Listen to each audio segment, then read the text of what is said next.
Ça y est, Superman est enfin sorti. Le film censé lancer le nouvel univers connecté DC Comics sur les écrans, le tout chapeauté par James Gunn qui s'occupe entre autres de ce film sur l'Homme d'Acier. Mais comment en est-on arrivé à un énième reboot de cet univers, même pas 10 ans après le lancement du premier? Et de manière générale, pourquoi DC Comics n'a jamais vraiment réussi à s'imposer sur les écrans malgré des décennies de tentatives? Bref, bienvenue dans cet édito consacré à DC Comics et à l'évolution de ses franchises au cinéma et à la télévision au fil du temps. Installez-vous bien parce qu'on a beaucoup de choses à dire. Pour savoir où on va avec ce nouvel univers d'ici, il serait pas mal de regarder en arrière et de savoir d'où on vient. Pour ça, il faut remonter très loin dans le temps, avant 1950 pour être plus précis, pour voir les premières adaptations de super-héros d'ici sur les écrans. Pour contextualiser, la guerre a été un moment extraordinaire pour les éditeurs de comics comme DC et Marvel. Leurs personnages étaient des vedettes absolues. Il n'est donc pas étonnant de voir que Batman et Superman ont été adaptés dans des épisodes spéciaux diffusés au cinéma. Batman fut le premier à bénéficier d'une adaptation entre 1943 et 1949 avant de laisser sa place à l'Homme d'Acier dès 1948 sous les traits de Kirk Alyn. Cependant, là on ne parle pas de film à proprement parler. C'est plutôt des épisodes spéciaux diffusés à la chaîne dans les cinémas.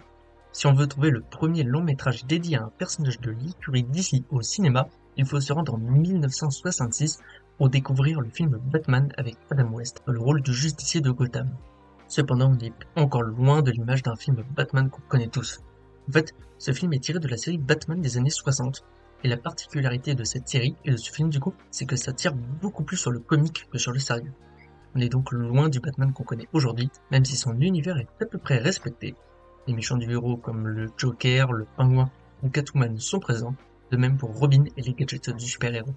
Après cette étrange adaptation qui n'avait finalement pas grand chose à voir avec le Chevalier Noir, il fallut attendre une dizaine d'années pour découvrir un nouveau projet DC Comics au cinéma.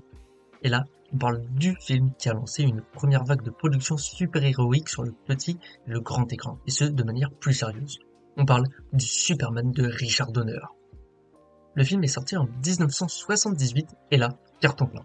C'est simple, 300 millions de dollars au box-office mondial pour un budget d'à peine une cinquantaine de millions. Il faut quand même prendre en compte l'inflation, donc ces chiffres ne sont pas vraiment exacts et ont clairement évolué. Cependant, le film a eu un impact bien plus important qu'on ne le pense. Déjà, le film a eu 3 suites jusqu'en 1987 et un spin-off sur Supergirl, même si ces films sont de plus des nanars qu'autre chose. En revanche, le succès du film Superman de Richard Donner a montré qu'un film de super-héros peut fonctionner financièrement.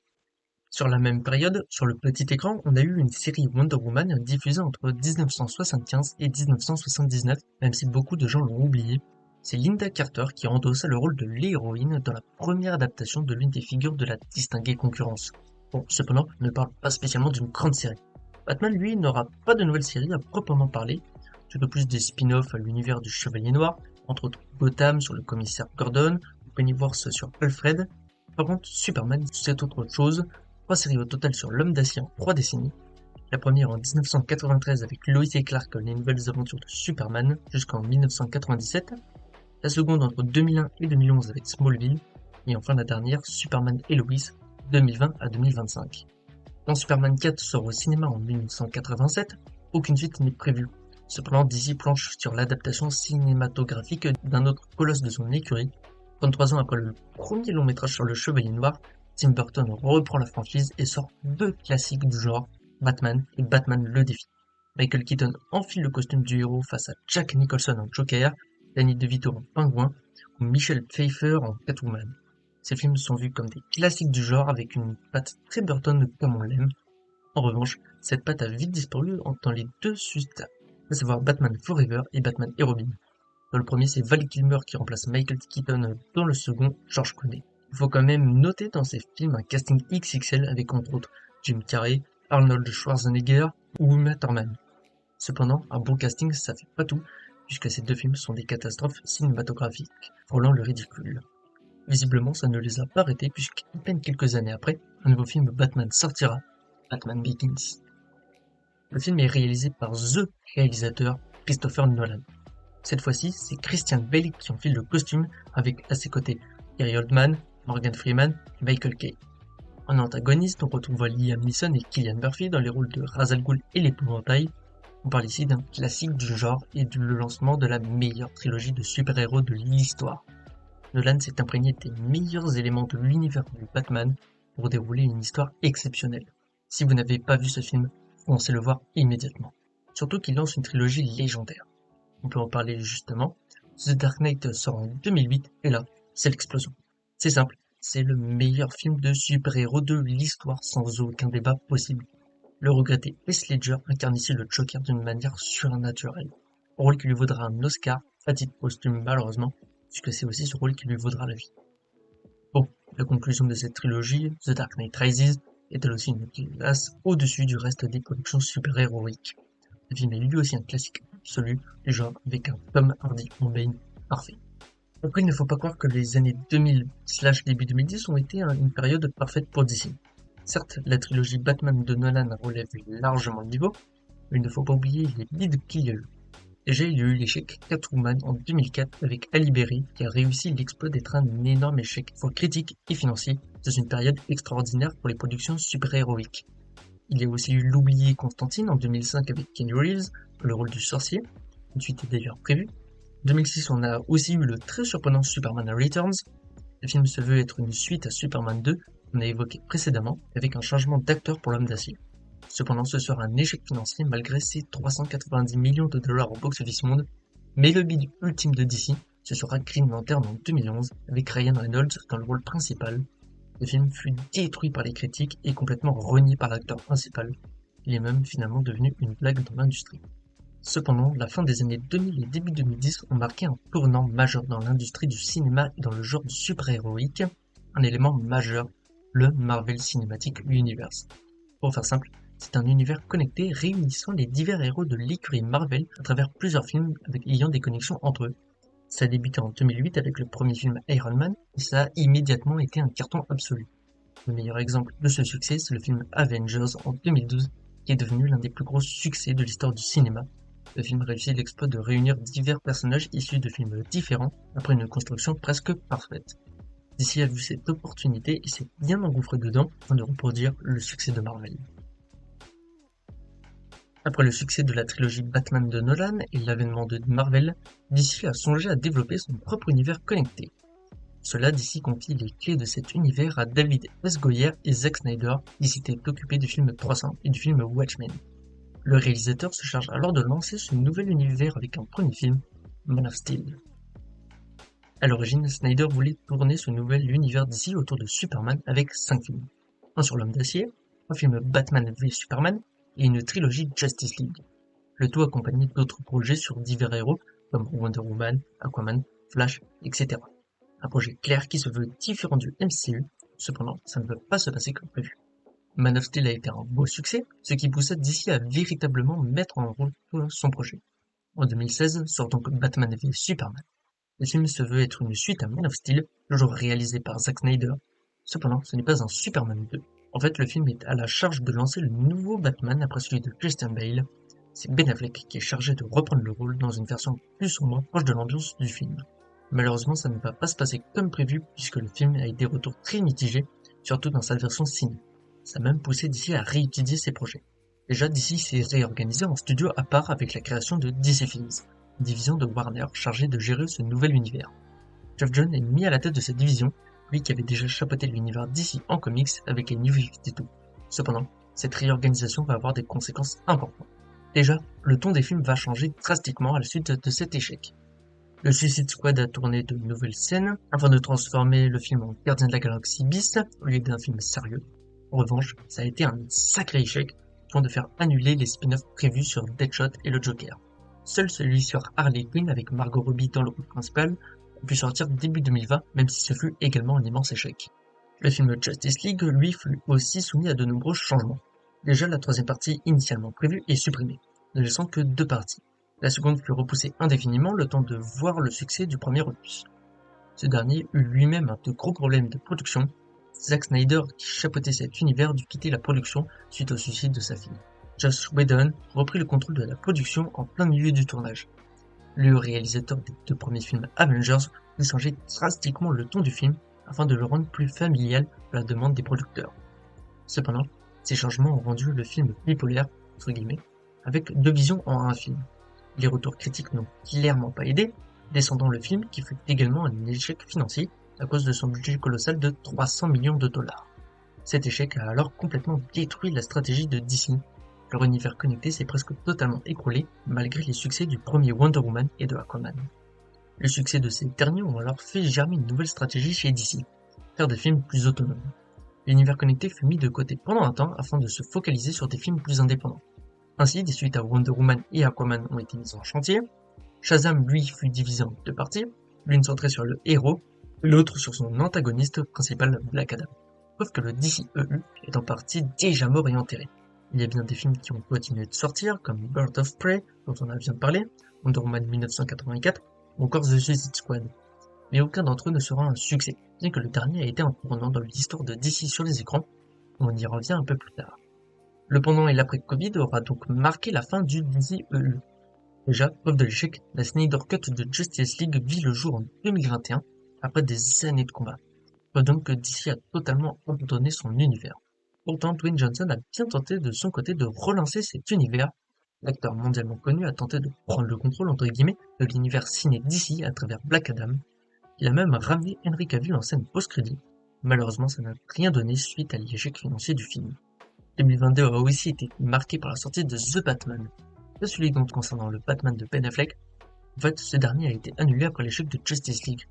C'est finalement Matt Reeves qui a repris le projet, avec Robert Pattinson dans le rôle principal. Résultat, celui d'un immense carton pour ce film qui ne fait pourtant pas partie de l'univers connecté de DC. Preuve une fois de la mort du DCEU. Même DC semble à partir de ce moment-là perdre en vitesse avec l'échec de Joker Folia 2, suite au premier opus de 2019.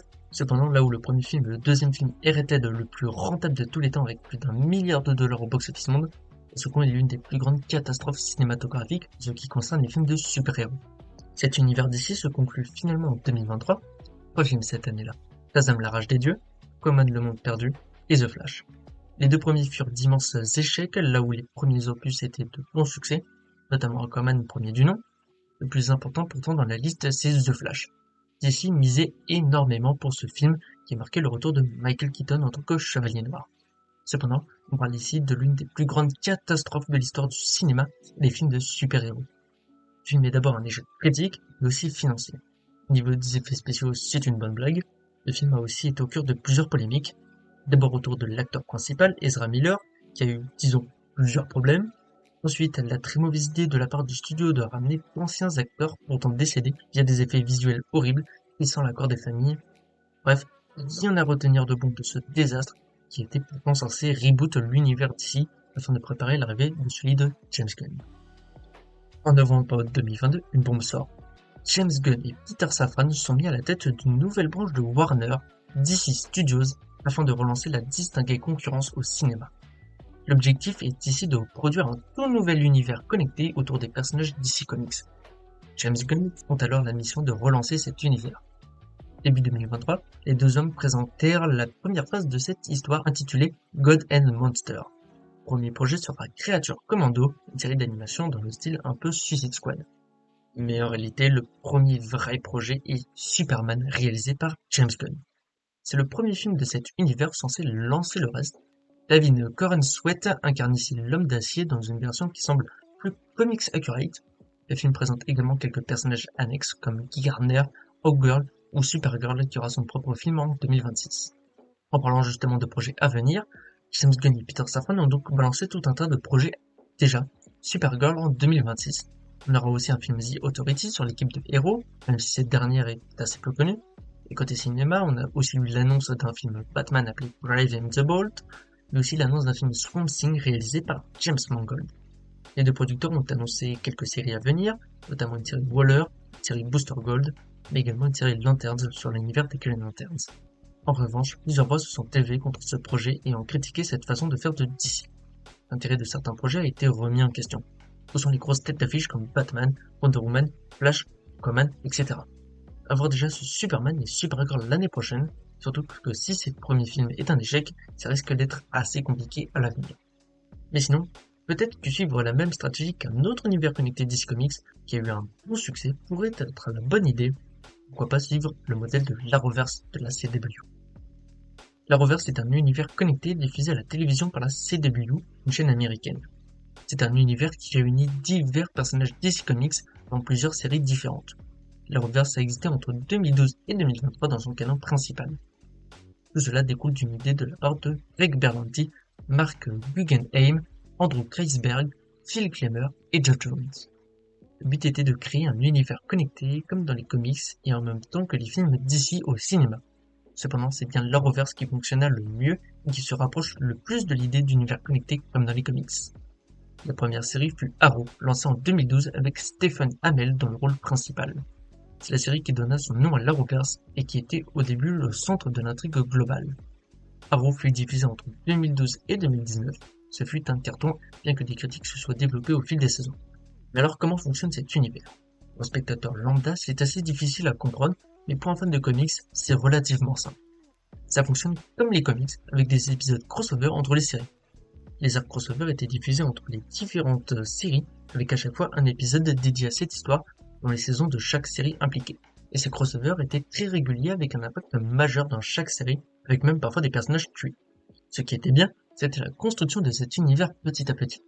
On a eu Arrow en 2012, puis Flash joué par Grant Gustin en 2013, après l'apparition du personnage dans la saison 2 d'Arrow. On a ensuite eu l'arrivée de DC Legend of Tomorrow. Dans ce cas-là, c'est encore plus spécial puisque cette série réunit des personnages déjà apparus dans les deux autres séries comme Sarah Lance, Atom ou Firestorm. Cependant, la série créera ses propres personnages au fil des saisons pour remplacer les membres qui lâchaient le projet.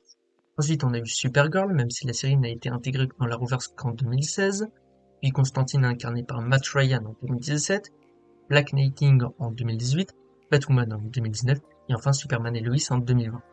Finalement, en 2019, Arrow s'arrête après 8 saisons, puis en 2023, c'est au tour de Flash de s'arrêter au bout de 9 saisons. La CW a tenté de faire survivre l'univers malgré ces 2 arrêts, et malheureusement, ce fut globalement un échec. Cela est dû à la perte d'intérêt causée par l'arrêt des séries principales et l'arrivée de projets moins attirants entre guillemets. Il y a aussi eu la question des budgets. La CW a donné de moins en moins de budget pour ces séries, y compris les principales. Ça donne un rendu cheap à ces séries qui a sans doute repoussé le grand public. Au global, l'Arrowverse a été un très bon succès malgré une fin hasardeuse. On ne retiendra que peu finalement. Cependant, c'est peut-être un meilleur univers connecté d'ici que celui des films avec une vraie cohérence sur plusieurs années.